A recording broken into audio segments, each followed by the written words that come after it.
This is the Beesotted Pride of West London podcast, and we are coming to you after we've beaten Palace and looking forward to a game at the weekend against Liverpool. And we're back in the pub. We enjoyed the pub so much last week. We're in the Globe, taking very good care of us once again. We had such a good laugh in the Globe last Wednesday, and also on Sunday. It was a bit of a late session in the Globe, it has to be said. We had such a laugh during the day before we come back here again and reacclimatise ourselves. My name's Billy Grant, I'm sitting here with the chums. In the gaff, I've got Ali Mullalley to the right of me. Ali, how are you? I'm feeling like a bit of a fraud, actually, Bill, being here, because everything I said last week was wrong. Tony's probably going to Saudi. Whistle scored a tap in, so I think I might have to retire. It's like that most weeks, to be honest. Yeah. To be quite honest, we were going to say it before you mentioned it. To be quite honest, It also saves us having liberal nick on. That's right. I thought I had to get in there first before you said it. So the old confessions in first, eh? That's right. The ye old confessions. Ye old confessions. Have you got any triangles on you tonight, Bill? Actually, no trials. We'll come on to that a little bit later because people might be a little bit confused. We've got Laney in the house. Laney, how are you? I'm very good, mate. Very, very good. Yeah, I thought Wednesday last week I was great to be back, and then Sunday it turned out to be a fine Young day cannibal. of football. Fine day. It was great. It was an early start and a late finish. The best kind of Saturdays with 3 points added. Sundays, sorry. There you go. And we've got the Allard in the place. Hello, Bill. How are you? I'm very good. And yourself? Very good. Yep. I guess we listened Saturday, Sunday. Tremendous day. Yeah, it was a tremendous day. It was like just like I predicted, Brentford would win because at some point we're going to beat Palace. But did you predict them to win 2-1 like I did? Did we do scores? Did we do scores? I did. Didn't you do score? No. Oh, I just did it on the Palace podcast. I think it was the Fine Young Cannibals. I think it was called 5-year plan. Well, so if you want to go back and listen to that podcast to see if Bill did do that, fill your boots. Which is all good. But anyway, listen, we got to crack on because we've got loads on this podcast here. What we got coming on? We've got, actually, tell you something. What we've got to talk to fans of the match. Actually, after we're going to be talking after the Palace game as well. We've also got JB with his facts and his funk, and he's got all sorts of like Brentford facts and funk there. Also, we got the Gowler. He's back from America with his Bees breakdown, statistical and tactical lowdown. And also, we got Neil from the Anfield Wrap giving us the lowdown on Liverpool. But I tell you, we're going to start off though. We have actually got 10 days to go about something that we haven't really talked about that much.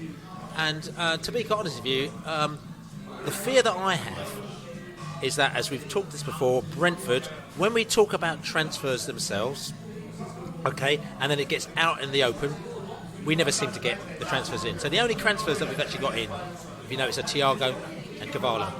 And they just came out of the blue. But all the other ones that have been talked about loads, they haven't happened. So I've got a fear about talking about transfers. So I want to talk about the transfer window, and I'm just going to be a little bit vague and incognito. Are you happy with that, the Allard? Yeah, so you want to be vague, but shall we actually say what we've seen and heard and read? And shall we be less vague? Shall we ruin everything? I can't say for what you're going to do, but I have to vague myself right. I have to, like Madonna with Vogue, but instead of the O is the A. You know what I'm saying? Yeah, well, we can just read the stuff we see on Twitter, we see reported by Sky, and we see wherever else you can. I mean, obviously Twitter's probably not the best source. I think even Fabrizio might have tweeted at least one of these. We'll talk about Fabrizio a little bit later. But first of all, let's talk about a transfer that we can talk about. Ivan Toney, we talked about this week in and week out, is potentially off to Saudi Arabia. I've done quite a few little media bits over the past week. I did TalkSport last night. You could catch it probably on the Beesotted Facebook, and I might put it on the Beesotted Twitter and everything like that. And I had a good 10-minute chat with the TalkSport people about Ivan going to Saudi. The thing about Ivan, going to Saudi is that deal is nowhere near done. So what happens is that people hear that he's going to Saudi because they thought he was going to Man United. They thought he was going to Real Madrid. And then all of a sudden it's like, oh no, he's going to Saudi. So they've whipped up this story saying that Ivan is going to Saudi. But actually, there's a long way to go before that deal's got to be done. He's got to agree it. They've got to agree it. The Saudis aren't spending as much money as they used to be. And players like that, they're sort of quite limited on the players they can have. So yes, there is interest in Ivan in Saudi. but he ain't going there tomorrow, Laney.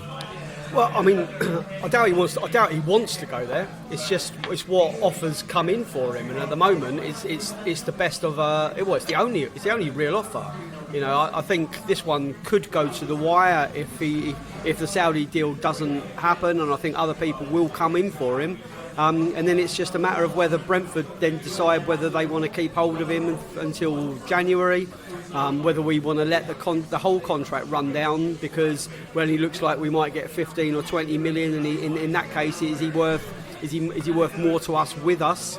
There's so many different elements to this that it's super confusing, and I don't think Ivan knows whether he's coming or going, and no wonder he wasn't in a fit state to play on Sunday, because I'm sure his head's all over the place. Because if that's your only offer, and you're going back and you're talking to your family about picking up sticks and moving to the Middle East, or going to resettle in Dubai. I know there's worse places to be, but I think he thought, and we all thought, that he was going to end up with one of the big six clubs, and he would be scoring goals for Man United, Arsenal, Chelsea or Tottenham, and for him to be in the back of beyond scoring goals for no one's ever heard of them. And I think a lot of pundits, I listened to Chris Sutton on the Monday Night Club, and whatever you think of Chris Sutton, I think he can speak some sense when he's not trying to be a wind-up merchant, and he rightly said it's a bit of a waste when Ivan could be in one of the biggest leagues in Europe, but that's on the table. Generational wealth affecting lumps of money coming into his bank account every week, or sitting in West London winding your contract down. So big decisions need to be made. Personally, just want it done. I just want him out, and he's too much of a distraction. He's been too much of a distraction for too long now. All last year we were talking about his betting situation. Should he sign a new contract, an extended contract? Yes, he should have done. If he'd have done that, then we wouldn't be in this situation. He wouldn't be in this situation. It wouldn't have been so urgent. We've backed him. He didn't really back us so much, and we're at this kind of like bit like Russian roulette at the moment. So the quicker he's gone, the quicker we move on, the quicker we can forget about him, the quicker we move on to another chapter. There's a lot to be said for that, and I was very confident last week he wasn't going to Saudi. I'm less confident this week that he isn't going to Saudi. Just what you were saying about Chris Sutton, I was listening to the Rest is Football podcast the other day, and Lineker and Shearer think he's absolutely... Lineker in particular thinks he's one of the most technically gifted strikers he's seen. So, much as the deal would be great, we want the deal for us, I think it's such a waste of a talent, isn't it, if he goes to Saudi. So I hope, from his point of view, that somebody else does come in for him, because, I think it would be a sad way for it to end, wouldn't it, really? Even if we do get 50 million, it would be a sad way for it to end in many ways. And a lot of that has been brought on by the situation with the betting, because if he'd gone at his peak when he'd just scored 20 goals the season, 20 plus goals the season before last, he'd have gone for a lot of money, and everybody would have said, thanks, thank you for everything you've done, Ivan, and good luck. But, he's rather shot himself a little bit in the foot there, I think. The problem is that you can't... It's very difficult to create a market when there isn't a market. And I think this has always been a bit of a problem for Ivan, because it's not particularly in vogue to sign players like Ivan for big clubs. He's obviously would do a great job at a club that wants to play a certain way. But if you're a club that, is zipping the ball around across your front lines, you probably don't view Ivan as somebody that you need. I know people talk about him scoring goals and stuff like that, and he does, but that's not always what clubs are looking for nowadays. So I just think where I think the problem is that there isn't really a market for him. I think the Saudi thing maybe creates a bit of a market. Maybe a club like Chelsea, who, let's be honest, of all the clubs, they're the ones that are really struggling for either having a number 9 or a player that can do a job in a number 9 position. Maybe maybe it does create that. I don't know. I think it'll go to the wire though, because my guess would be is that, you know, if Ivan has a choice, his choice won't be to go to Saudi. If he doesn't have a choice, I would imagine he will go. Yeah, I mean, it's a hard one for Ivan, because what you have to do is you have to have the respect for what he's done for Brentford. And so, and I don't think, you know, because the thing is that this is the problem, is that when you get somebody, he is really high throw. Everyone knows who he is now. Everyone wants to talk about Ivan Toney, so, you know, everyone knows who he is. And you've got to be careful not to go in and just basically just like slate him off because of, you know, that he's come to the, you know, he hasn't left in the same way that Ollie Watkins would have left, or even Malpay and stuff like that. He's leaving in a scenario where we're like, okay, thanks very much for what you've done, but we're quite happy to see the back of you, which is quite a sad scenario to me. And we're seeing as he's been very, very instrumental in, you know, he's been for us for 4 years. You know what I'm saying? 3 years in the Premier League and 1 year in the Championship. He got us out of the Championship. He kept us in the Premier League. You know, his goals, 20 goals a season. That's like pretty spot on, like, you know what I'm saying?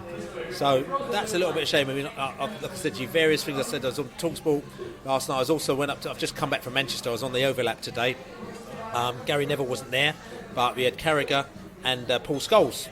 And of course, the Ivan Toney thing comes up, and I've thrown my tuppence worth in there, and you try to be respectful, but you know the thing that I said is probably similar to you, Laney. I just said, look, you know, we just kind of need it done now. We're just like long in the tooth, and the fact is that it's not like we were expected to go 2-3 months ago. We expected him to go a year ago. You know what I mean? We expected him to go last summer. You know, but then he got the bloody gambling deal thing going on, and it was like, oh no, he's going to be here for another year, and then he's wound his contract down, and we thought, okay, I'm going to ask you, how many people here thought that Ivan Toney might have like extended a little bit to do a little bit of manage? Did you? I would have liked him to, but I don't think he was ever going to sign. No, well, I mean, we had a very long Ivan Toney podcast about a year ago, and we all agreed that he should do, but none of us thought he would. You know, No, I never thought he would. I always thought he should. I mean, my sort of relationship as a fan with Ivan Toney is built around that he didn't do that. I felt he should have done that. To be honest, it might have put him in a better position as well, in a weird way, albeit that it might have taken a year of earnings out of his pocket. Yeah, possibly. I mean, him signing a deal wouldn't have kept him, or it wouldn't have affected his future at all, really. Because you could put a clause in there to say if somebody comes in for 60 million.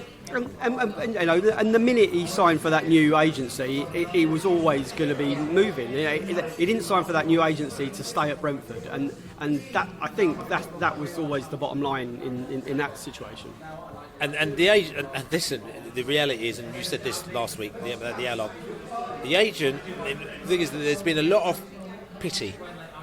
Like I said, I've done quite a lot of media things outside of Brentford, and there's a lot of pity for Ivan Toney, and almost people said, "Oh, Brentford, what are you doing? You're making him go to Saudi because you haven't lowered your price so he can go to Man United." And I'm like going, "What are you talking about?" At the end of the day, it's like we've got.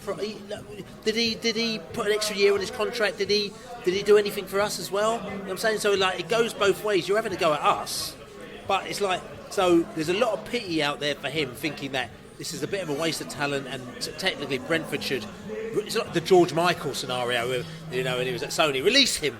You've got him under chains, and it's not fair.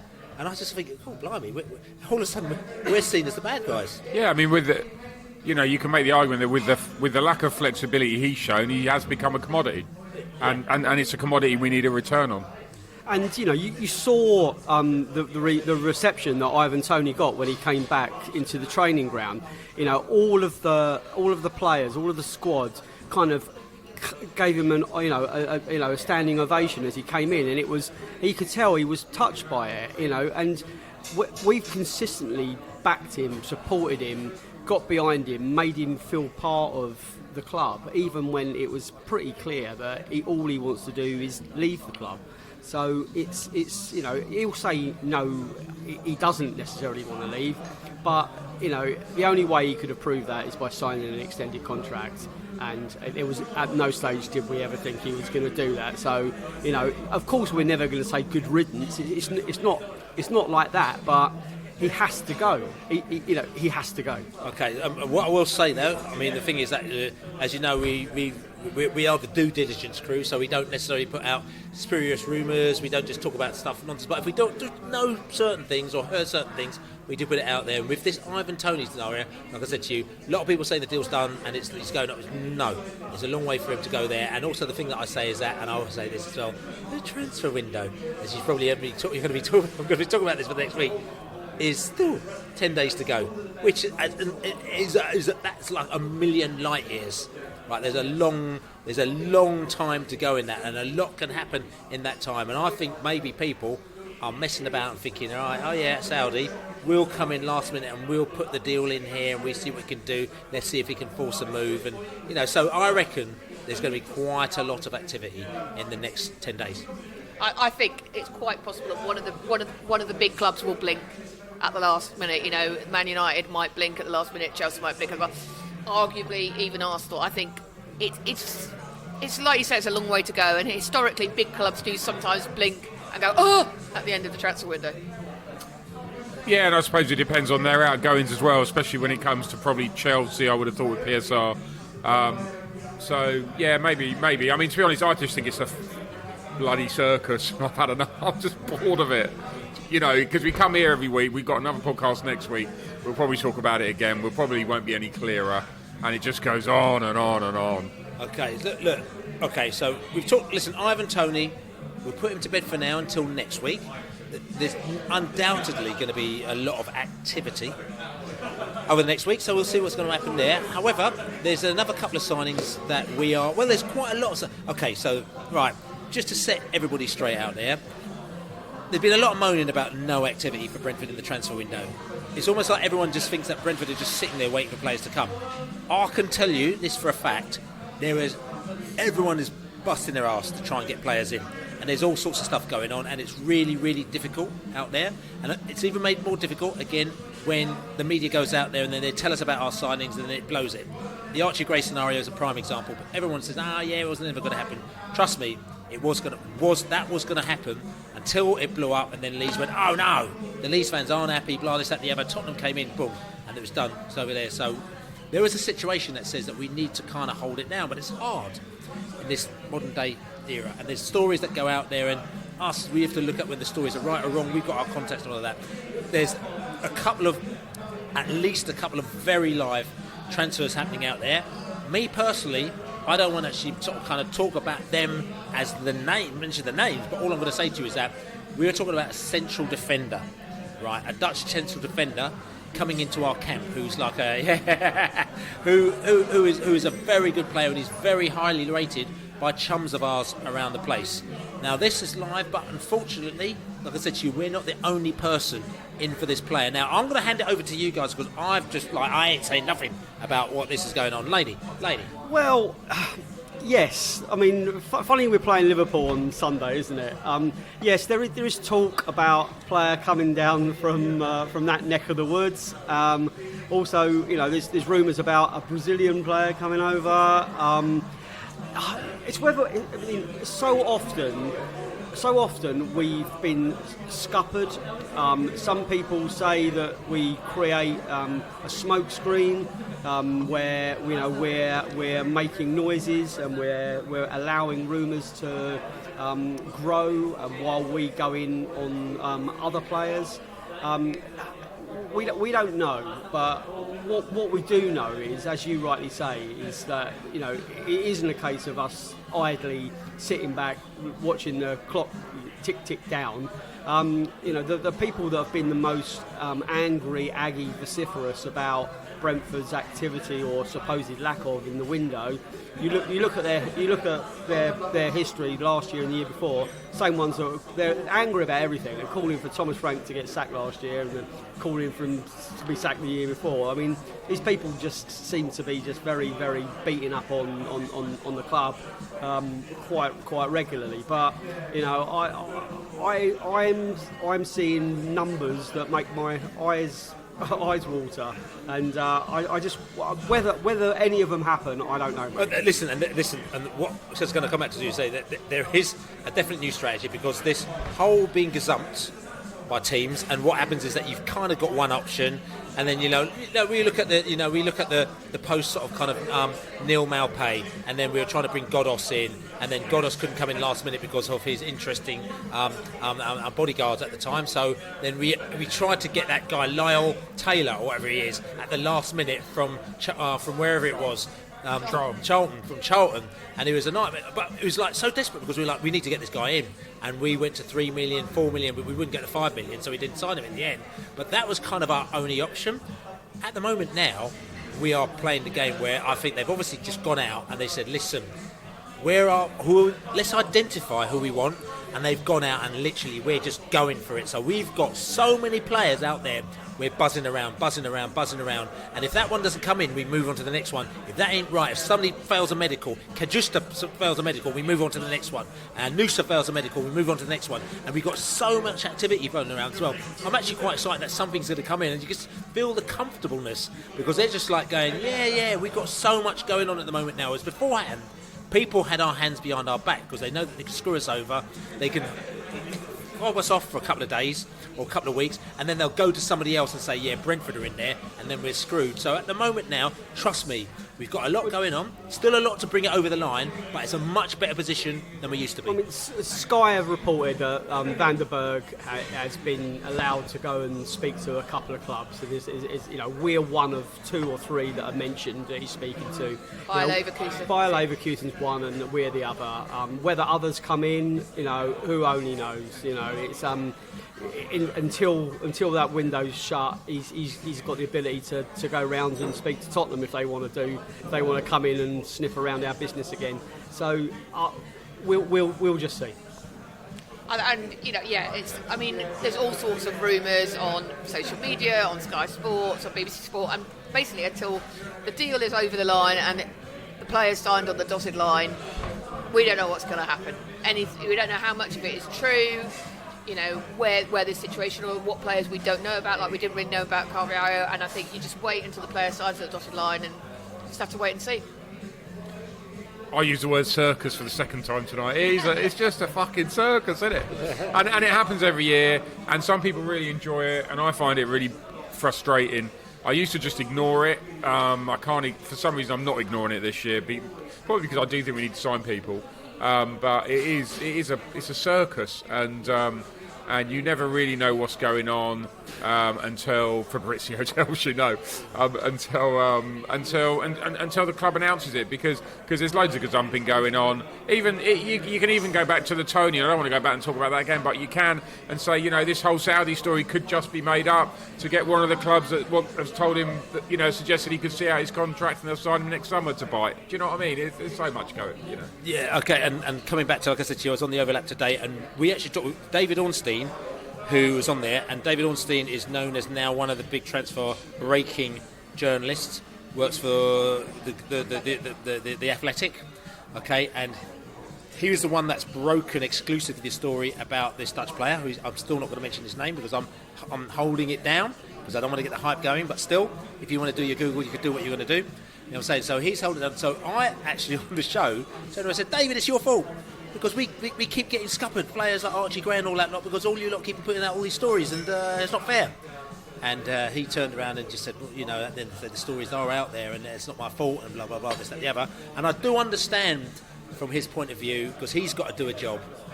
Okay, he's got to do a job, but also he does understand how it can affect clubs. But also, the one thing interesting that he said is that, because I said to him, and this whole month-long transfer window thing is like nonsense, mate. It's like I just hate it. 2 months long transfer window. He goes, but the fact is that when we talk about transfers, whether or not it's in an article, maybe in a show, we actually probably get more interactions from people than we do talk about football itself. He goes, it's a big seller. It's a big, people really want to know, even if it's not happening. So the fact is that we're sitting down there thinking we don't want our deals to be scuppered, but they're turning around thinking, but this is how we can actually get people listening to us and reading us. Yeah, we just filled half an hour talking about this shit, haven't we? So, it's and they're all doing the same. And I think it's just part of our learning curve. We're just not used to us being centrally involved in the circus. we've always been like watching while this unfolded as kind of bystanders. No one, Charlie Oatway signing for Brentford didn't drag on for weeks and weeks and weeks. It just happened because no one else wanted him, and no one was going to gazump him because no one else cared. We are now trying to get players that make us a top 6 club, and there's not many of them around, and other clubs want them players as well. So and they're not going to come to us as first choice. They're going to come to us as second choice because we're not paying the wages. So, the odds are stacked against us, and it is really hard. And as I say, we're just unused to being at the centre of the kerfuffle, and it does go on for too long. But Sky are on 24-hour rolling news about it. They've got special shows. They're the one that pay the licence. They're the one that are paying the broadcasting rights that allows us to buy the players. So, it ain't going to change. They won't come to us, Laney, unless you get a Cavallo who is at the right time of their career where they realise that they need to come to us for it to work for them. Lots of things need to align, but it is they're few and far between, I think. That's right. So listen, we've got Brazilian attacking player in the mixer. We've got a Dutch defending player in the mixer. We come back next week and we see how that's going to pan out. But anyway, listen, I've got a smile on my face because I'm thinking about last Sunday when we played a team called Crystal Palace. In my lifetime, we've never beaten Crystal Palace. So it was one of those things that may never happen, but it did happen. We beat them. We're going to go away, going to have a drink, come back. We're going to talk about the Palace. So Crystal Palace came to New Griffin Park, the community stadium, whatever you want to call it, on Sunday. G-Tech. The G-Tech. Oh, Laney's called the G-Tech as well, came to the G-Tech stadium as well, which will probably be renamed in 5 years' time, and then no personality. But we won't go there. 10-year deal, mate. Okay, all right. Anyway, that's not the point. We move on. Positivity. But they came there, and they don't like it up them, do they? They don't like it up them. I was actually nervous. They didn't like it up them. I was actually nervous because Palace, back in the last season, mate, they were on the up. Good team. I said today on the programme, they've got like a third of the England squad, I'm saying, as well, who got to the finals of the Euros and lost, but that's not the point. Okay, so listen, got good pedigree. And they came down there, and to be fair as well, they played some good football as well. Probably their finishing probably could have been a little bit better. But, that's the reason why they lost. But, good game. Number of points that we need to talk about that game, okay? So the first thing I want to say is that we went to the river afterwards. And post-match podcast, as you see, I managed to get one Palace fan on there. But I tried to get numerous Palace fans on there, but they were not having it. Now, you probably say, fair enough, but they lost. But normally, you could spot an away fan that's up for it, you know what I'm saying? But they had a chat with them, 10, 15 minutes, but listen, I've always got on with Palace fans. I was there with my mate Tom, was Palace fan, was cool. But they were properly salty.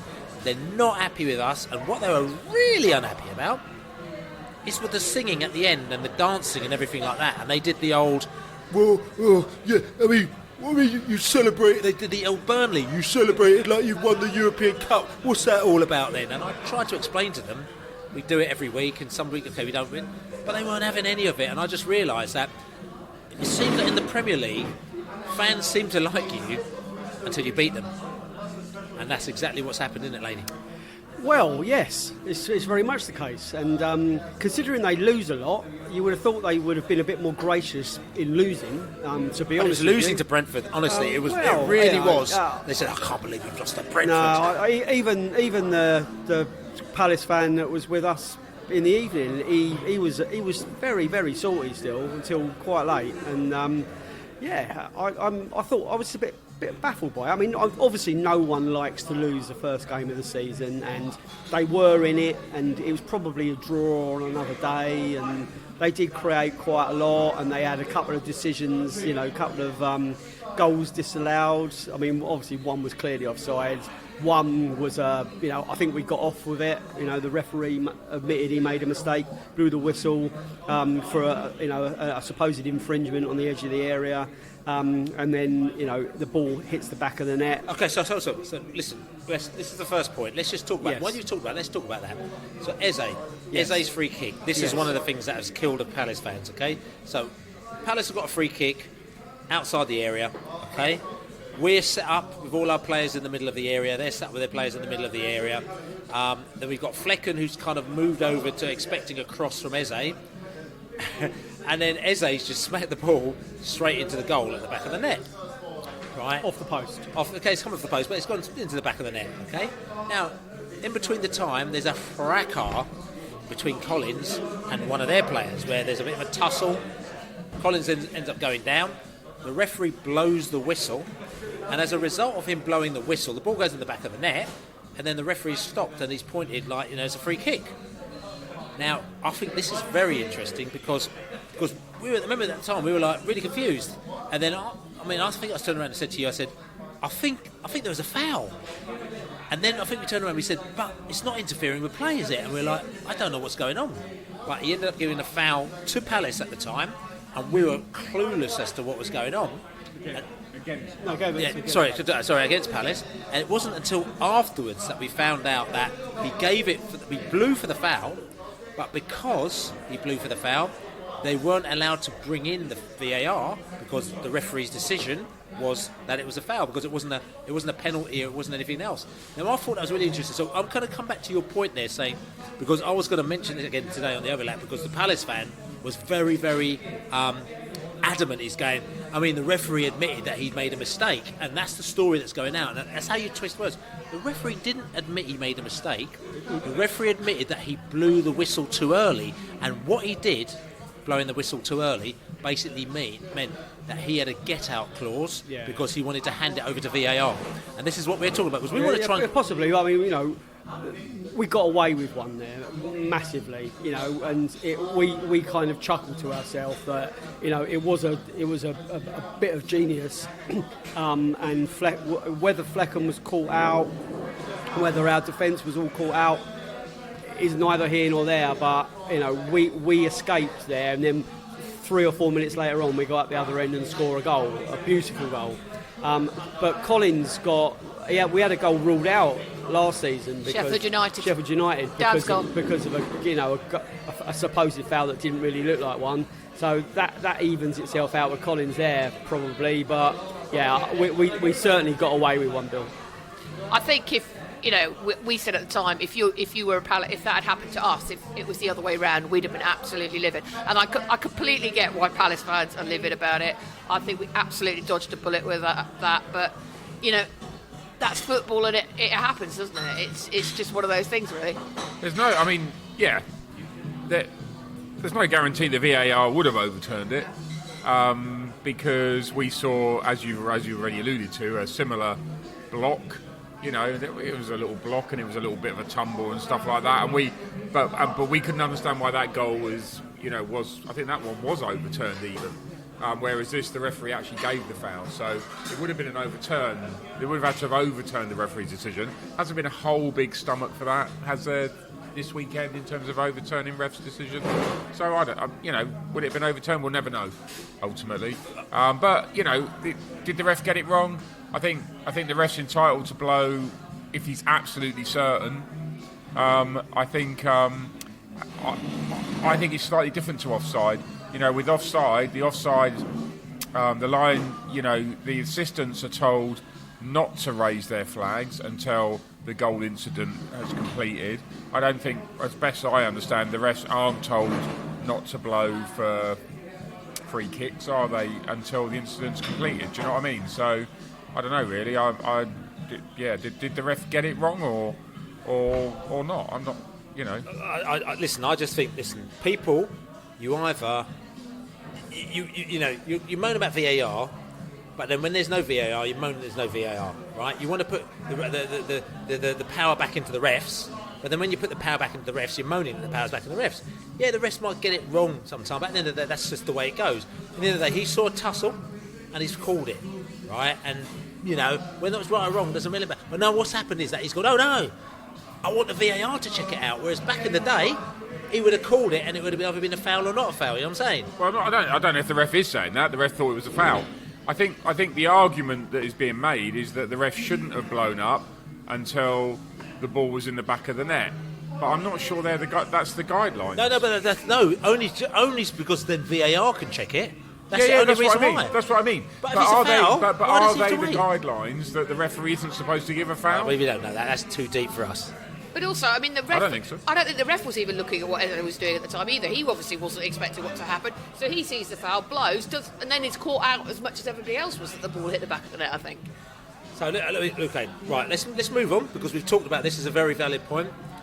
Flecken, the goalkeeper. Got to go to Laney, because Laney, just in general, Laney is not overly happy with the Flecken. Laney's getting the blame. Yeah, Laney's, and I say just in general, we're talking about his performance. I'll be totally 100% honest, and I said it last week. I said at the end of the podcast, you know, my fear was that Flecken, because of his flakiness, he risks undoing our attack. You know, he's capable of making a mistake that will cost us a goal, and you know, goals and wins and the margins between draws and wins are so tight sometimes. You need to be squeaky clean at the back. You need your defence to be, you know, rock solid, and you need to take your chances when they come your way. You cannot afford to give teams a goal at any stage if you want to win games in this division. And I thought Flecken, we saw the two sides of him. He's almost like two keepers in every game sometimes. And he did, on the plus side, he produced some outstanding saves. There was a reaction save towards the end where, you know, that's the difference between a win and a draw. So I'll tip my hat to him there. Was he, you know, I'll give him the benefit of the doubt about being out of position for the Eze free kick, because everyone was caught out by that. Everyone. No one expected that to happen, so why should he? So I'll give him the benefit of the doubt there. I had a pre-podcast disagreement with the Allard over the parry that he did, where he got up and then he chased the ball out and he got to the ball. So fair play. I agree with you now. Now it's been explained to me. It was a perfectly timed further save that went out for a corner. I thought he almost brought him down for a penalty, but almost he didn't, so it was perfect. But there was the dallying on that kind of dribble where he got you know, reeled in, and that could have been a goal. So, you know, I am harsh on him at the moment, because I'm still not confident in Flecken to give you 90 minutes. You know, and I said last week, at his age, with his experience, I expect the full Monty. He's had his year. We don't want another season of Flecken being like he was this time last year. Water under the bridge, he isn't going to be dropped, and I know that. I know he's the number one, and I have to get used to that. But equally, you know, he can help me do that. At the moment, I see two different goalkeepers in every game, and I'm struggling at times to think that he's necessarily the best for our team. Dr. Flecken and Mr. Hyde, yeah? Yes. Yeah. Okay, listen, you got any Flecken chat, or shall we just, no, shall we, Flecken chat? Yeah, I mean, I think I'll go along with what Laney said. I think he made some outstanding saves in the second half on Sunday, and I think pretty much most goalkeepers probably would have been caught out by that Eze free kick, and the fact that he's probably not going to be able to do that again for the rest of the season, because everybody will be up, you know, clued up to it. Just unfortunate we were the first team to come across it.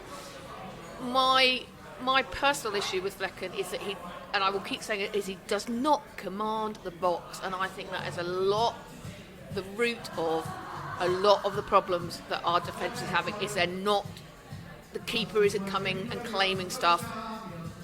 that they would be expecting him to come and claim. And I know it's very different to the continental game, but like Laney says, he has had a season, and there's so much he does well. He's generally very, very good with his feet. He's made some outstanding saves in the second half, but that lack of command of his box, it's all there last season. He's a bit better, but he's a long way off it for me there, and that's what really needs to improve. Okay, moving on. Okay, I want to talk about Brentford and the positives of that game. Now, one thing I said I love about Thomas Frank is that he can flip the script. Okay, he can look at the side, whatever you've got, and then we can play one particular tactic. We played a particular way in the Championship, played a particular way in the Premier League. When Toney's gone, we have to play another particular way. We have, interestingly, we ain't got Ivan Toney at the moment now, so we ain't going to be launching all them long balls all the time because we can't really doing that. You know what I'm saying? Especially when my man's not. You know what I'm saying? You're not allowed to say that, are you? I'm not allowed to say that if Sharda goes off. When Sharda goes off, we're not really going to be able to play the long ball out to the ring when KLP is 4'0". Is there? Although he did do that miraculous leap, but I'm not allowed to say it because it's voting. Yes, I'm saying so. Look, so we change things up. However, what I'm going to say to you is that you can see that we have been working on, because I thought last seasons, if a team is almost a gegenpresser, a hardcore pressing team, I've seen us struggle to get, especially when you haven't got particular players like Rico and Hickey and stuff like that involved. So, like, if they hardcore press us, we do sometimes struggle to try and get the ball out. We end up hitting it long. But we were like, mate, we are. This is what we've been practicing this all summer. And the goal that Mr. Bumo scored, mate, came straight out from boom, boom, boom. Beat them press, came out, boom, back of the net, and that was perfect textbook training ground goal, beating the press stuff, wasn't it? Yeah, I mean that's when it goes right. The times it didn't go right were when Wiesa gets booked for the free kick. That was the first time it didn't go right. But it did go right then, and also with Flecken trying to do what he did, and he went and then that's when he got booked. Yeah, that's right. Yeah. But I think the Eze, I'm trying to remember I think the Eze goal was also a sort of kerfuffle around Aya or something like that. But anyway, we're trying anyway. But this is the point of it, isn't it? This is why you do it. Because if you can break the press, and to be honest, in a way, that wasn't like really breaking it quickly. That was doing, because you can go over the top and break the press. But that was a zip passes. Norgard involved at the edge of our box, I think, and then breaking into their half, and then Brian just sort of tracking into the penalty area and doing what he does, which is come on to his left foot and bang it in the net. So and we love to see it, and that's why we try and play through teams. Like you've already alluded to, without Toney, the long ball isn't going to be as big a thing. Albeit that there were quite a few. Flecken hit Sharda quite a few times. You probably noticed that Jensen was buzzing around Sharda. He was there to pick up those balls. It was great to see, which is the point. And the second goal, although not passing from the back, it was still a really cute little passing move. There's a nice little nutmeg from Jensen in there, which I missed at the time. And Jensen was excellent. He was. On Sunday, really, really good. And, I don't know if you watched Match of the Day, but Danny Murphy, he loves us. He really did. He had a really good 2 or 3 minute piece about how he said, this Brentford long ball myth, and he had a passing radar map, and it showed all the short passes, all the not long ball, and it was I thought that was fair play to him to actually spend that time to kind of evaluate what we actually contributed to that game, and some of the examples of breaking the press were really, really very technically gifted, and there is a real confidence and a real belief there, and I think it shows that the team, the squad, they're not thinking, oh, how are we going to cope with Ivan? They're just cracking on, and they've been prepped very well for it.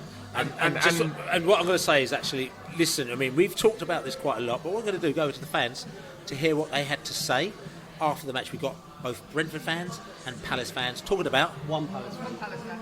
doesn't matter. You're trying to be listen. There's no Palace fans as far as I'm concerned. You said they didn't want to talk, so Yeah, but you're just nitpicking. We're going to put one Palace fan on this clip who's talking about the fact that Brentford beat Palace. Brilliant win. About time we beat Palace. About time. First half even, second half all us. I love seeing Carvalho come on. He absolutely committed to that tackle. Looking forward to more from him. We lived a little bit too close to the edge at times, but, you know, we did enough to get the win. Got to be happy. Going forward, very, very good. Attacking threat all the time. Good to see Carvalho get on. Good to see Wisa and Mbeumo. Mbeumo had a very, very good game today, I thought. In defence, I think that's just where we might need to think a little bit about our tactics and how we don't cause everyone a heart attack every time they have a set piece or go forward. But otherwise, very happy. Yeah, all round, very, very happy. Obviously, we'll take the first win of the season, and here's to many, many more. It was amazing. Yeah, it was very good. I thought we'd be bad without Toney, and I was kind of nervous before the game, but as soon as I saw us playing, I knew we'd be all right, and I think we deserved to win in the end. And them goals, they were bad, weren't they?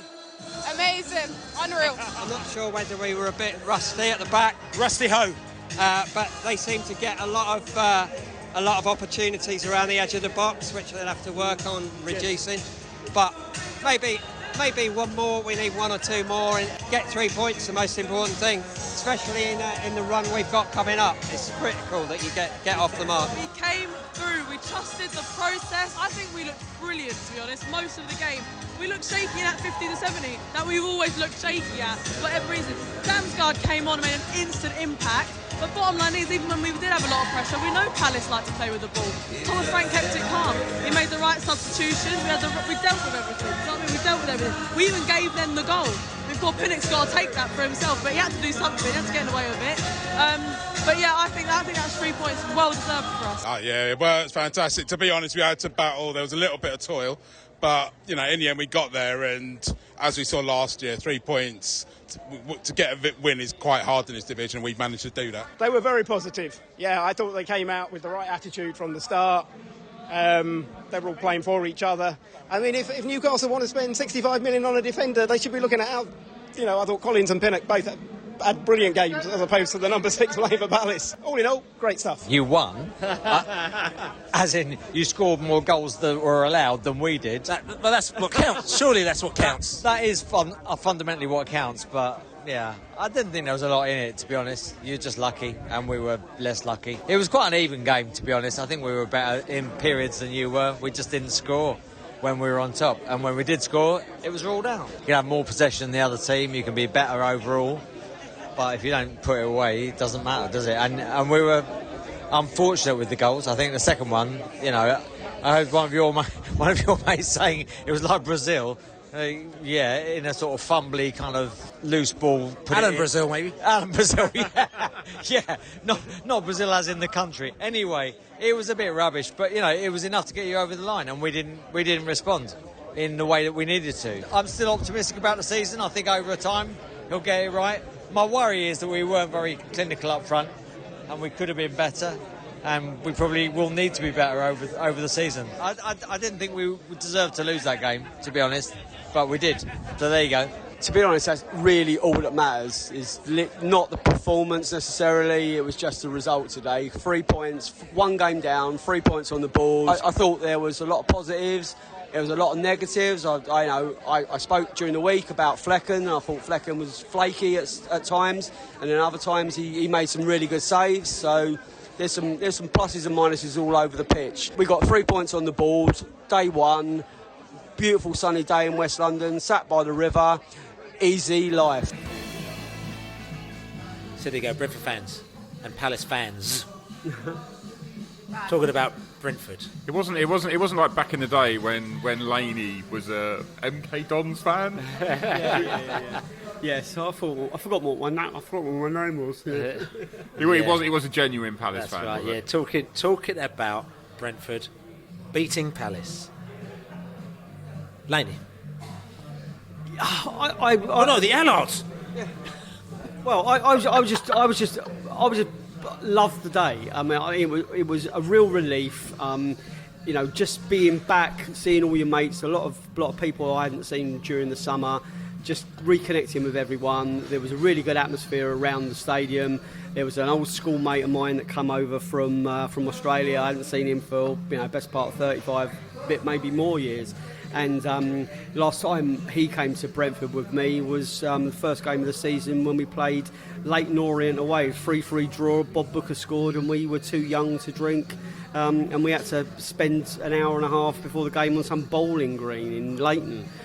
It was a long time ago, let's put it that way. So he hadn't seen the new stadium. All he remembered was Francis Joseph and that kind of era, and Jim McNichol still probably. And he saw a bit of a change in our club, and he loved it. So it was a very, very positive day. And hearing Free From Desire, if the Palace fans don't like it, who gives a monkeys? Yeah, and we talked about that. And also, like I said to you, inside here, the Globe, it was a late night at the Globe. And like I said to you, what I thought was quite funny, we talked to the Palace fans, well, not really funny, but they'd bring a drum, right? And they've got their, inverted commas, ultras, right? And they drum. And the thing I have about drums, okay, because I actually don't mind drums at the game, as long as the drummer can actually drum. So if you go to even places like Orlando, I've been to Orlando, right? FC, who are MLS team, but their drummers properly drum like Brazilian drummers, and it's wicked. So they can get the beat going. So yes, that works. But when you've got somebody just going boom in your ear like they can't drum, it's rubbish. So they've come down here, they can't drum. But when we came down here last night on Sunday night, Laney, we didn't have a drum, but we had a triangle and a harmonica playing live in there with all the Brentford fans singing, right? And that doesn't happen at any other club. Is that the triangle that comes into the game? That's right, yes. Beckett with his triangle. The triangle, and when does the triangle get rung during a game? Do you know? In the corner. During a corner. When there's a corner. That's yes. right. Yep. That's right. And he did tell us that people do get really upset. But he doesn't care. He just continues to ring his triangle. And the fact is, I used to play the triangles. A lot of people don't know, but I used to. No, but I went to the Royal College of Music, so I'm actually a classically trained musician. And I was in there. Yeah, and I used to be. And I was in the orchestra, so I used to play. Tell us about playing the triangle. Yeah, Bill. so I used to play the piano as well and the trombone as well. But I also played percussion as well. So I played percussion. So percussion would be anything from the timpani drums to the xylophone to to everything like that as well. But also the triangle. So the thing is, I'm thinking, they said, right, you're going to play the triangle now. And I'm like, what are you talking about? The triangle? It's so easy. They said, no, there's a particular art for playing the triangle, right? And it's not just hitting it in the middle. It's the corner bit. You have to get the corner, and then you have to get your rhythm going with the triangle. So I hadn't played the triangle for about 30 years, and I must admit, after a few parts, I was struggling with playing the triangle, and no one believed you were going to struggle. Billy's dingling was coming on leaps and bounds. And how do you rate Beckett's triangle skills? Well, to me, I think they are interesting, is what I'll say, and obviously they yes, interesting. So not at the Royal Albert Hall in the near future? Not in the Royal Albert Hall, which I used to play in, no, or the Westminster Abbey as well, where I used to play, and all these other places. I'm not saying I'm the best triangle player in the world, but Beckett needs a few more lessons. The other thing that made us laugh was Mrs. Beckett, who accused you of having a very judgmental face. Oh, it was the other guy. Yes, you've got a very judgmental face, and that's because we were kind of looking at her husband playing the triangle. So yes, I think the face gave it away. That's right. But it was eccentricity is what we're famous for, and as you say, who needs a drum when you've got a triangle? No, indeed. Now, just coming back to the game itself, okay. Carvalho, new player, had a cameo. After seeing what he did, or maybe didn't do in that match, okay, have we got any more ideas as to where he may play at all? No, not a clue, not Scooby.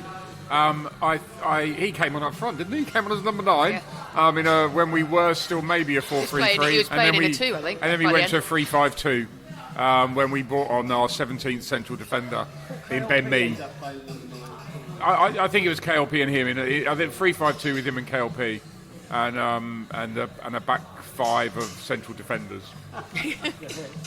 and now, Ali, just quickly, finally, I just want to know: do you think there are any players? Just pick out any players that you just thought are worthy of any comment for the Brentford players.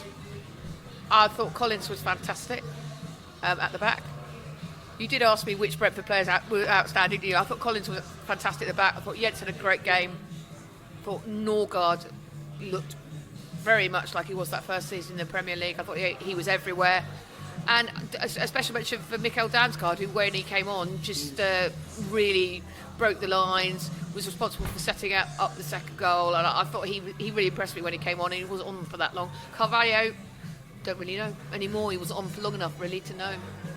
I was going to throw Aya in the mix, but then I had a flashback to the goal. The goal, and I'll I'll take. But then you can argue that that's not many of his positions, but that's not good enough. Heading it, defender and headers, I would argue would be part of the job I would like him to be able to do. Yes. I think if that's KLP getting beat there as a left back, I'm sort of maybe giving him the benefit of the doubt. What about Flecken? No, I was going to say Flecken. Lane is now. The recoil. Flecken's second half was excellent. Flecken's second half was excellent, and that's why he was in the BBC's Team of the Week. Garth Crooks must have had something to do that, but I don't know. The other thing is that you can is that we've spoken about playing it out from the back, and that's where it starts. So that you have to give him some credit there as well. And can I just say that I think I owe Johan Reither an apology, because he did play a great part across, well, it wasn't 90 minutes because he went off, didn't he? But whilst he was on the pitch, and he put in a professional, even to the point of putting in a professional foul. So I thought, maybe he's not a moments player who only scores worldies. Was Flecken really in Team of the Week? Yes, he was. Yeah, he was in the Team of the Week. It's not Garth Crooks anymore. So, is it? No, it's not Garth Crooks anymore. That's probably the reason why he was in the Week. I think what we're saying is it was a really good team performance overall. Yes. And Flecken was excellent. I'm glad we've come to that conclusion. Yeah. So anyway, listen, to brighten us up, first one of the season, we're going to go to JB. He's got some facts and funk for us about this game. Let's go over to JB and hear what he has to say with his facts and his funk. Are you ready for this? I told you it was coming. Who? JB. And he's ready to stock it to you one time. Get it. Hello, Jonathan Birchall back again. So it was 91 days since we last made the journey to the G-Tech, before we were back for the start of Brentford season number 136. Prior to Sunday, our opening 3 Premier League fixtures have started with a 2-0 win memorably against Arsenal, and 2 2-2 draws, away at Leicester and at home to Spurs. So we kept the pattern going by scoring 2 goals again, this time against Palace. In fact, in our original 5 top-tier seasons back in the 30s and 40s, we were unbeaten in 4 of them, also scoring 2 goals in each. Just a 2-0 defeat to Bolton in 1937, which bucks the trend. Since 1993, back when David Webb was in charge, we've had 13 opening fixtures at home. They've seen 8 wins and 4 draws, and just a solitary defeat. That was against Birmingham 1-0 in 2019, when they scored with their only effort on target. It was perhaps fitting that Brian was on the score sheet, as he started in all 4 of our Premier League openers, along with Norgard and Janelt. The win saw us take maximum Premier League points off Palace at our 7th attempt. Prior to these recent meetings, we hadn't been on each other's fixture list for many years, and we have to go back to September 1963 for our last league win against them. That was also a 2-1 at Griffin Park in the 3rd tier. Still not as memorable as the 8-2 victory we recorded against them back on Christmas Day in 1930. On that day, 2 players scored hat-tricks, the unrelated Jack Lane and Billy Lane. So there you go, JB Bats and Funk. So listen, we've chatted a lot about this game. We're very happy. We've beaten the Palace. We've gone away. First time in my lifetime I've seen us beat the Palace. Yeah, we beat them in 1963 apparently, even as before I was born. Right, we've talked about it, but we need some statistical and tactical information. So we're going to go to Bees Breakdown. We've got the Gowler. He's back after his summer holiday. We're going to go to the stateside. He's going to give us the lowdown, tactically and statistically, on the Palace game, and also look forward to the Liverpool match. Hey, it's Jacob Galloway with Bees Breakdown. So for that Palace review, Brentford held more possession with 54%. They won the XG battle with 1.59 XG. But what really stood out to me was that they ended with 3.11 expected goals on target, which is something you're going to hope continues throughout this season. So Palace started in that 3-4-2-1, but then when in the final third, they shifted into a 3-2-5. So in the second half, Thomas Frank slightly adjusted the out-of-possession formation with a back five just to counter Palace's front five. But then I thought that Palace found some success stretching Brentford's width. They used overloads on the wings to pull out Brentford's defenders. Pinnock and Collins found themselves defending on the wing repeatedly. But then in possession, Brentford took advantage of Palace's press by bypassing the front three and using the free man in midfield to progress the ball.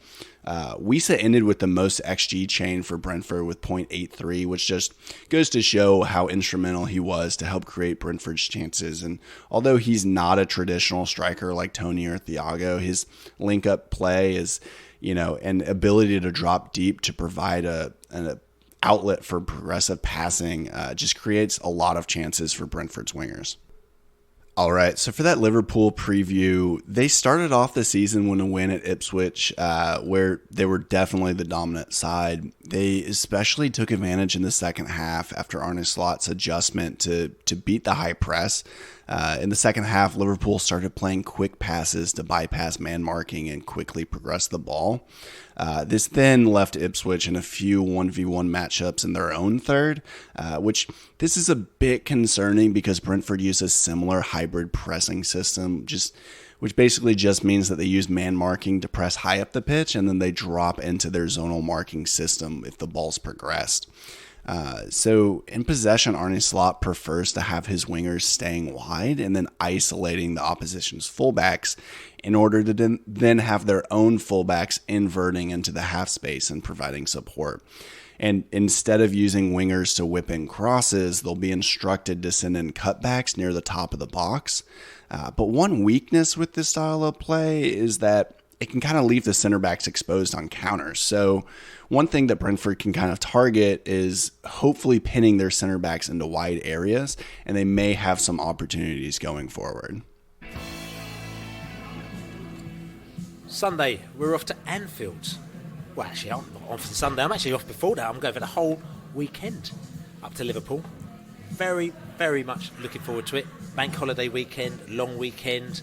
Liverpool, great city. It's going to be a bit of a laugh. And the Bees are up there. Never won up there again in my lifetime. Or maybe in a lot of Brentford fans' lifetime, unless you're really, really old. So, like I said to you, looking forward to going up there. We'll talk about it a little bit later about the predictions, but I'm a little bit, not say confident, but I'm just thinking it's at that stage now where it doesn't really matter anymore. We've got our first victory against Palace, so we can swagger our shoulders a little bit when we go up to Liverpool and all these other places, because we know that we don't have to win for about another 2 months, because that's kind of how it works in the Premier League. But Liverpool, we're going up there, Laney. Are you looking forward to it? I am looking forward to it, and I saw a nice little stat today. Brentford have never lost on the first day of the Premier League season. So we Sunday is not the first day. We beat Arsenal, we drew with Leicester, drew with Tottenham, and then we beat Crystal Palace, all on day one of the... And I'm going to go through another chat. Go on. And how many goals do we score in each of those matches? 2. There you go. And well done, Laney. Yeah, yes. Because I knew we scored 2 last week. Courtesy of JB, of course. Yes, well done, JB. So I did say last week we were going to win the first 2 games, and I was buoyed by the fact that the Allard correctly said we're not always going to lose against Palace, we are going to beat them.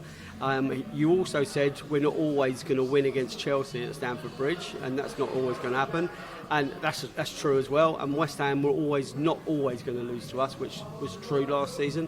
And I think we're due something at Anfield, to be honest. I think we deserved a little bit more last year, and I think we're going to get at least a point this season. And I'll go 6 out of 6. I think we're going to do all right up there. I think we go there confident. I think obviously we go there as massive underdogs. Of course we do. And it's the kind of place that if you're not on your game, you get rolled over and anything can happen. So, but we haven't been humiliated on a stage like that at all. I don't think. So I don't see that starting on Sunday. I wish it was on a Saturday myself. But it is what it is, and we're on telly again. So the Brentford fans that aren't going, are going to get a chance to see it, and it's good that we get. I think we get a really toughie out the way as well. That we've got a few really tough games coming up, and I just think we're equipped to deal with it. And I don't go there fearing. I just go there a bit excited actually that we could actually witness something really good. I think we're overdue a goal at Anfield. Yeah. We haven't scored since we've been in the Premier League at Anfield, so a goal to cheer that actually stood. Did Brian have one disallowed last year, didn't it? Was it last year or the year before? Last year. A goal that actually stands would be nice. I'm less optimistic. I think Liverpool in the second half against Ipswich looked really good at the weekend. We haven't got the likes of Rico and Hickey at the moment. I still think we're susceptible at the back. I think we can probably take the game to them, but I think ultimately they're probably going to have too much for us again. If we had a full-strength team out, well, full-strength defence out, at least I'd probably be a bit more confident. Question: do you think, because I think we're probably going to we may well end up getting pinned in quite a lot by Liverpool. Do you think that Thomas Frank will consider, if he's still at the club, playing Ivan Toney on Sunday, so there's somebody to hold the ball up top? I don't think he'll play. I don't think he does, but I don't think he'll play for tactical. I don't think tactical reasons will come into it. I think it'll just be about whether they think he's mentally. That was my question. Do tactical reasons come into it? But if he does, if he is, I mean, don't get me wrong. If for whatever reason, and I can't think of a reason now that would suggest that we would pick him, because why would it have settled down? It'd have left if it had settled down. I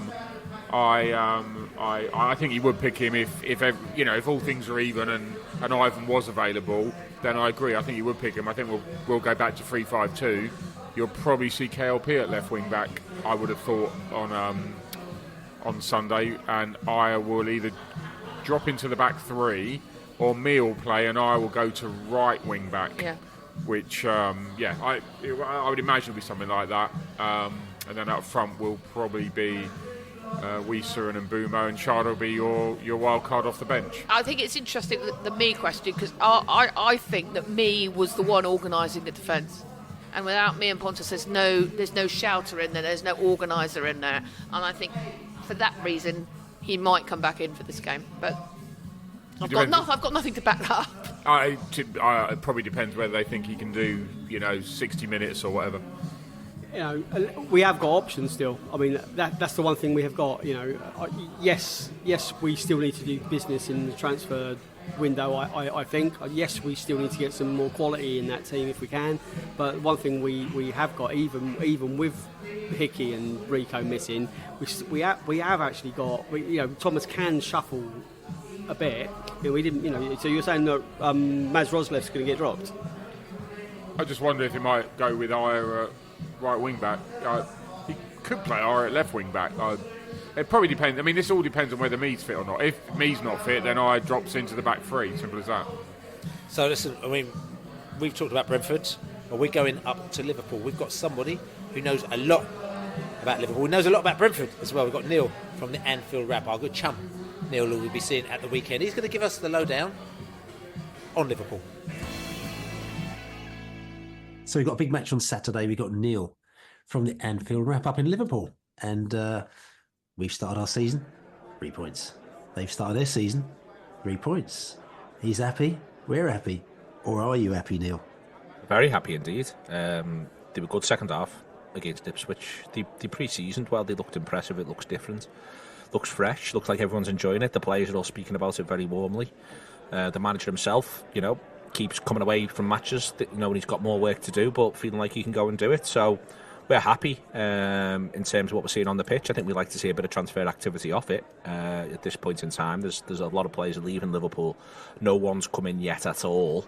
So I think that that's a little bit of an onus on them. But the manager seems confident, backs his squad, likes what he's inherited, and he's very upbeat, and we are as well. I mean, your match against Ipswich, it could have been a massive banana skin. You know, they've come up from the Championship. They were almost, quite similar to us, where they're sort of an unfancied team, an unfashionable team, you'd say as well. They're up against you. They've got absolutely nothing to lose.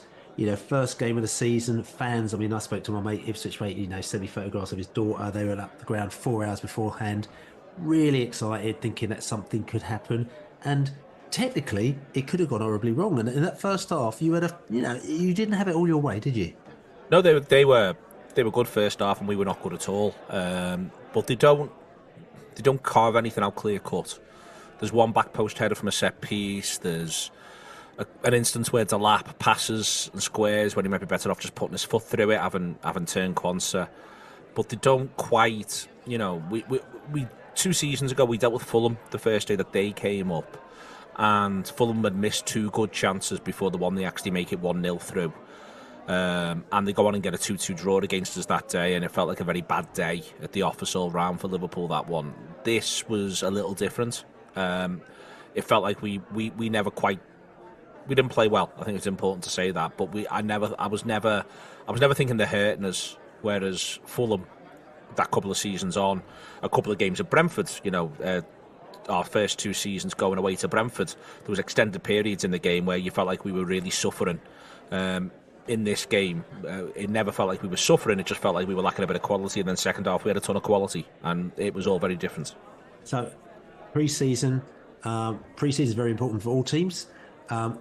We had this pre-season because obviously we had the Euros, which went on even longer than we all expected it to, if you're an England fan, that is. So, and when you get the Euros, you get players out, then they come back at all sorts of staggered times. So, as a team, you can't necessarily do the same type of pre-season as you might do. Like, say, for example, when we were in the Championship, when we didn't have so many international players. So Liverpool had a bit of a sort of kind of slightly weird, fragmented pre-season where all your players weren't there at the same time. I know that you went out to America, you saw Liverpool play out there. How was it? And did it really kind of set you up for the season? It did, because Salah was there. So you got Salah, you got Szoboszlai. They're 2 quite significant players in terms of what Liverpool are going to do. Conor Bradley was around, and he's going to be an important squad member this season. So you're able to sort of look through and see that there was options there. Curtis Jones did ever so well in pre-season. Doesn't use him in the first game, which I think there's a couple of reasons as to why that might be the case. But you're right to say, I think it does disrupt preparation. It means that preparation isn't clean because different players are at different points on their journey. So I think what you then do, I think different managers go about it in different ways. Some now want to use a couple of games, see these games in August and the training time as an extension into pre-season, and almost use that idea that we get 1 more week, 1 more game to find a way to get the players into tip-top shape. Because as soon as we get back from September, I mean, you've got a midweek game this week coming, Billy, but as soon as we get back from September, we will be playing a game every 3 days, apart from our international breaks, right the way through until the end of January, start of February. That'll be our reality for the period that follows. They might get 1 week off in January, but apart from that, every other midweek, right the way through until the end of January, they'll be playing a game every 3 or 4 days. So he's got to get the full squad of players that he wants to use fit. He's also got to get them used to what he wants. He's got to train them as well.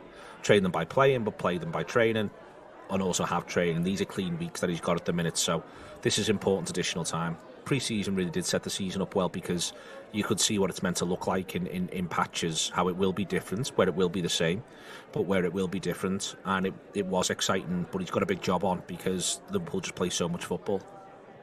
And in that pre-season as well, I mean, in effect, you had a Brentford player playing for you, and he's obviously not with Liverpool anymore. He's with us. Cavallo, you very kindly went and did a preview piece on Cavallo, just to let all the Brentford fans know exactly what he's about. You get it on prideofwest.london. Go and check it out. It's really, really informative as well. So Cavallo is going to be making his return on Saturday to Anfield. You've explained in that piece, what he would bring to our team. What do you think he'll give on Saturday, assuming that he plays? Because he only had a cameo part last week. I don't think he'll play. I think it would be odd for Frank to change it. If he does play, I think you'll see clever movement, and you'll see, as I said before, his ability around the penalty area and in the penalty area. But I think it would be odd for Thomas Frank to change the side that he had, the way in which it played. He may choose to change the shape. I don't think he should. But in the past, Brentford have flitted in and out of the back three and the back four. But I watched Brentford against Crystal Palace, and I just thought you all looked like you were enjoying yourselves. And I actually think that was a little bit that was lost last season. I think it stopped being fun for Brentford in a few areas for a few different reasons. And last season, and against Palace, it looked like you were having a ton of fun in the ground. But also the players themselves were enjoying it too. So I'll be surprised if we see Carvalho from the start, but maybe we see him on the hour mark. And then what we will see is a player, I think, who will be determined to make an impact, get his name on the score sheet, and who's more than capable of doing that.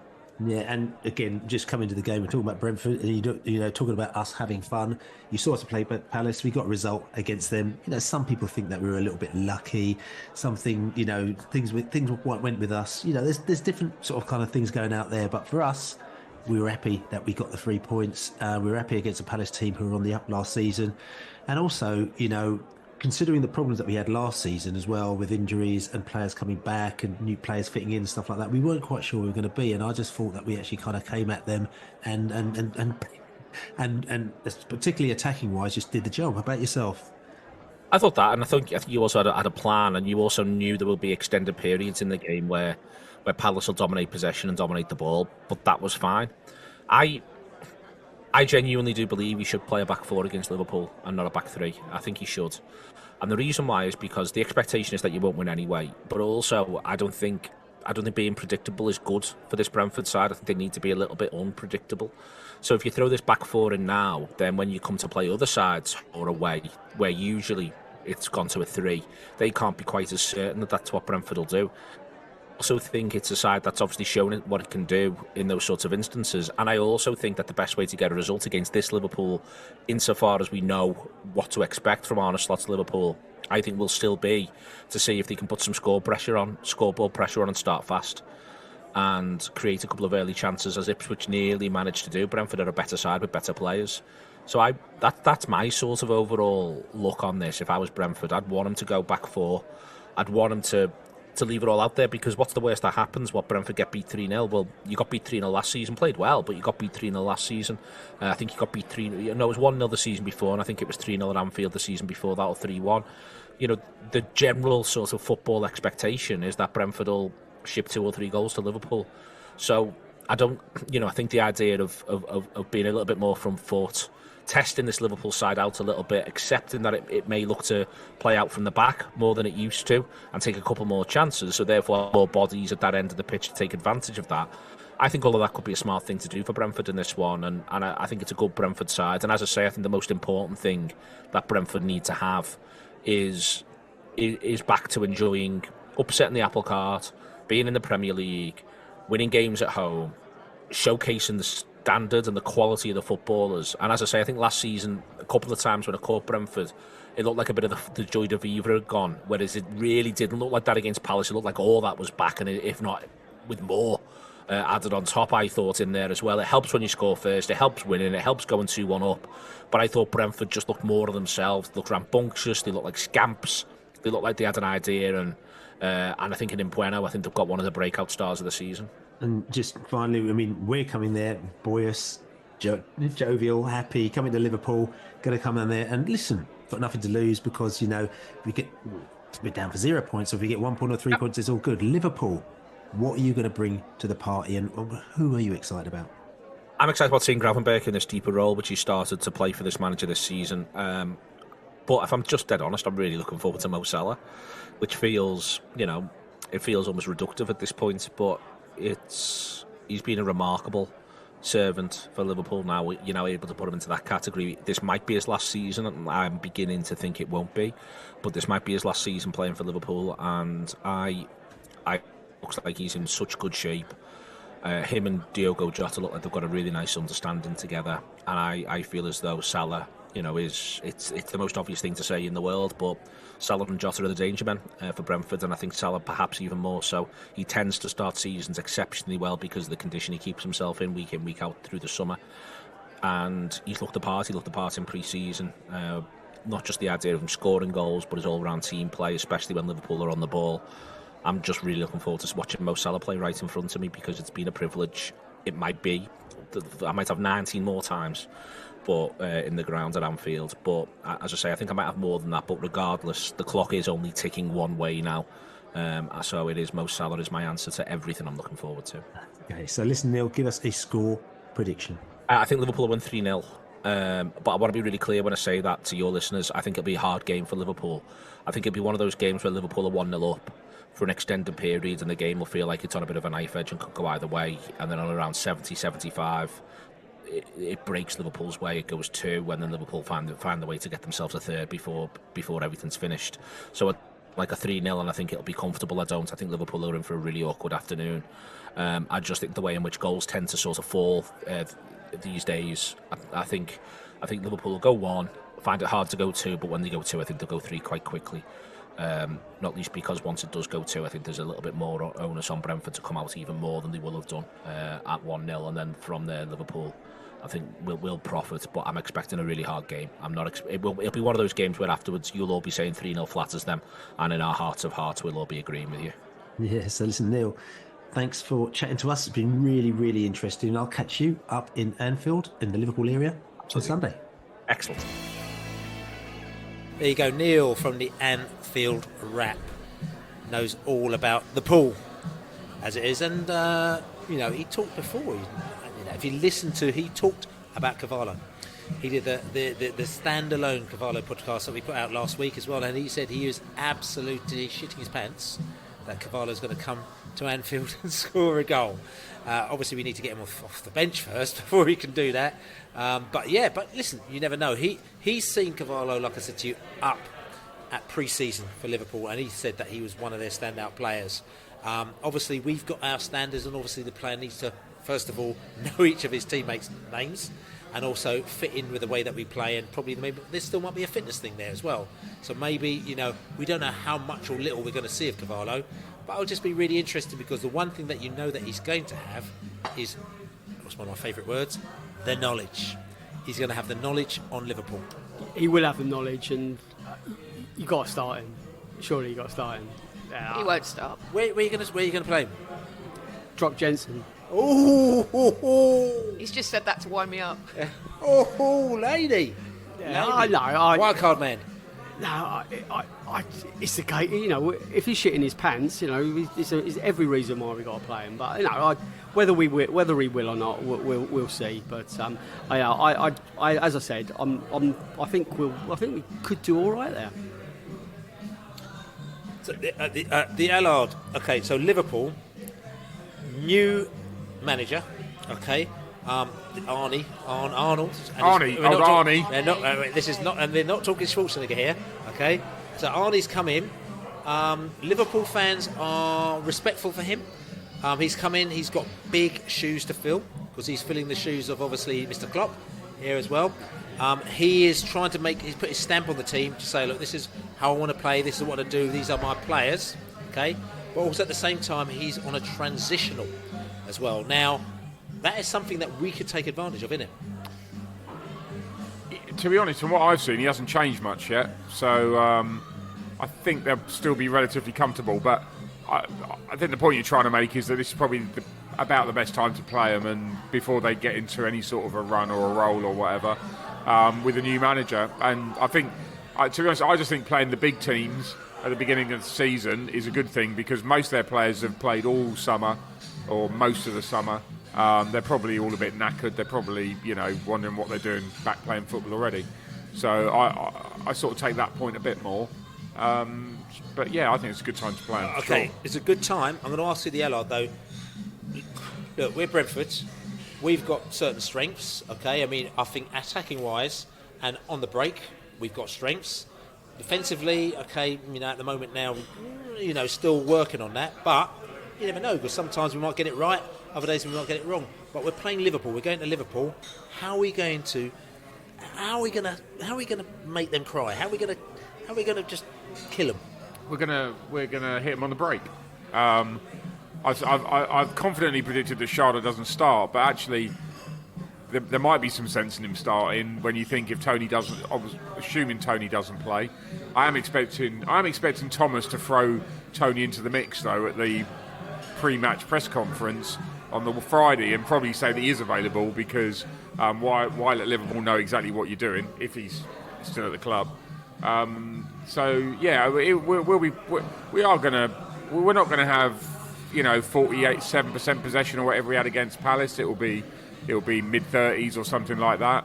I don't think we'll be as defensive as we have been on a couple of occasions. I think we've been up there twice in the middle of real injury problems in the first season and last season. But I'm expecting us to spend a fair bit of it defending. But I think, like we saw on Sunday, we can play out and we can try and hit teams on the break, and that's our game plan against these teams. So, I mean, look, I'm just going to go around the table here. You can give your final opinions on this Liverpool match, and also I would like to get a score prediction. Ali Mullalley. I think it's going to be quite a tough afternoon for us. I'm afraid that I agree with Dave. I don't think this is the time that we break our getting points at Anfield duck. I do think we might break our scoring duck. So I'm going to go 2-1 to Liverpool with Brian scoring. Boo you. I think Thomas Frank's going to be absolutely relishing pitting himself. I think he'll be looking forward to the old tactical head-to-head with the new boy. I'm going to go for a 2-1 Brentford win. Thank you very much. I don't think we're going to lose 4 on the spin. I think it'll be a draw, 1-1. And for me, I was going to go 2-1, Laney, but I actually think the Bees are going to win. I've just got this feeling because the pressure is off. And I keep saying this because people say, what are you talking about, Bill? We need to win more matches. No. We've won one match. We can win the next one maybe late September or even early October. You know what I'm saying? That's we've kind of worked that. We've worked that out now in the Premier League. You know what I'm saying? Because we're going to play a few teams that we'll probably get a couple in the spin. So for me, I was going to go 2-1, but I'm going to go 1-0 to the mighty Bees. So listen, this is the Beesotted Pride of West London podcast. Don't forget to buy us a beer, beesotted.com/beer. Don't forget to check us out, Post-Match Podcast, after the Liverpool game. Don't forget to check out all our content, prideofwest.london. Don't forget to check out also, I was at the Heart of West London event the other week with Suzanne Rowan and all sorts of other characters as well. We put that podcast out next week.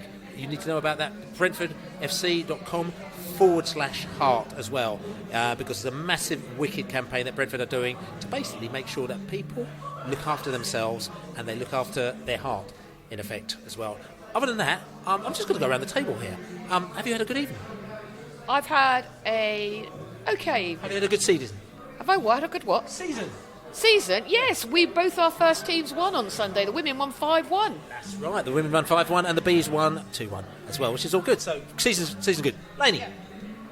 Yes, I've had a very good evening. Thank you very much for asking. So far, season, so good. Would you like the season to finish now? No.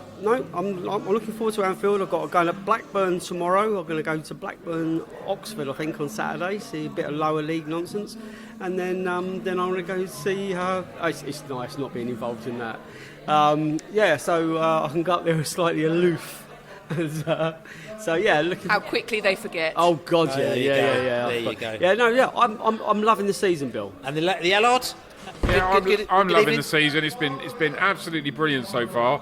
I'm very quickly trying to see where we are in the league to tell you whether I think we should finish the league. So we're 6. So of course we should stop now. We were in the European spot, so then we got knocked out by by Man City? Was it Man City for that extra goal? 6 always ends up being the European spot, doesn't it? Oh, that's true. By the time it all works its way out. So the Allard, do you want us to stop the season now? Oh yeah. Shall we? Yeah. Stop the count. Stop the count.